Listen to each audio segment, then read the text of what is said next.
Lahore high court نے chairman Tehreek Insaf Imran Khan کی دہشت گردی کے 2 مقدمات پہ حفاظتی ضمانت منظور کر لی۔ عدالت نے سرکاری وکیل کو ضمان پارک آپریشن سے متعلق ہدایات لے کر پیش ہونے کی ہدایت کر دی۔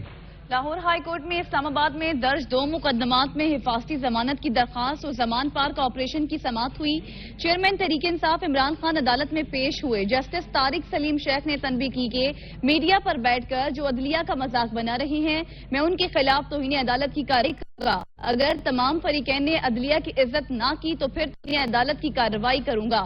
جسٹس طارق سلیم شیخ نے استفسار کیا کہ عمران خان کے ساتھ عدالت میں یہ گارڈز کس کے ہیں؟ اگر پولیس کے ہیں تو ٹھیک ہے، اگر پرائیویٹ گارڈز ہیں تو باہر جائیں۔ فواد چودھری نے کہا کہ سر، یہ خان صاحب کے ذاتی سیکیورٹی ہے، جس پر جسٹس طارق سلیم شیخ نے کہا کہ سیکیورٹی کے لیے پولیس اہلکار موجود ہیں، ہم نے قانون کے مطابق کارروائی کرنی ہوتی ہے، ہم صرف قانون کی بات کرتے ہیں۔